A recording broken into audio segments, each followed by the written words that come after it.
வணக்கம். இன்னைக்கு சோம்பேறி சில்லி ப்ரான் தான் செய்ய போகிறோம். 1.5 கிலோ அளவுக்கு ப்ரானை க்ளீன் பண்ணி எடுத்துக்குவோம். இதுக்கு கூட 1.5 டேபிள் ஸ்பூன் இஞ்சி பூண்டு paste, 2 tablespoon pepper, 1/2 tablespoon மஞ்சத்தூள், 1 டேபிள் ஸ்பூன் அளவுக்கு மிளகாய்த்தூள், 1 tablespoon garam masala, 1/4 tablespoon அளவுக்கு உப்பு சேர்த்து நல்லா மிக்ஸ் பண்ணி விட்டுக்குவோம். இதில் தண்ணி எதுவும் தொளிக்கக்கூடாது. நல்லா இந்த மாதிரி மிக்ஸ் பண்ணி விட்டுக்கோங்க. உங்களுக்கு பார்த்தீங்கன்னாலே தெரியும் மசாலா எல்லா பக்கமும் பிடிச்சி நல்லாயிருக்கு. இதை நீங்கள் ஊற வைக்கணும்லாம் தேவையில்லை.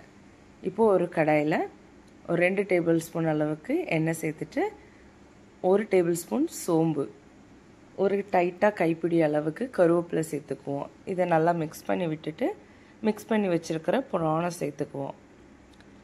இந்த ப்ரான் செய்கிறது ரொம்ப ரொம்ப ஈஸி. எதையுமே கட் பண்ண தேவையில்லை. சட்டுனும் வேலை முடிஞ்சிடும். நல்லா மிக்ஸ் பண்ணி இப்படி விட்டுக்கோங்க. முதல்ல ஒரு 5 மினிட்ஸ் லோ ஃப்ளேமில் இருந்தால் போதும். இப்போது ஒரு 4 பச்சை மிளகாய் பொடி பொடிசாக நறுக்கி சேர்த்துக்குவோம். நல்லா மிக்ஸ் பண்ணி விட்டதுக்கப்புறமா ஹை ஃப்ளேமில் வச்சுட்டு ஒரு அரை லெமனை பிழிஞ்சு சேர்த்துக்கங்க.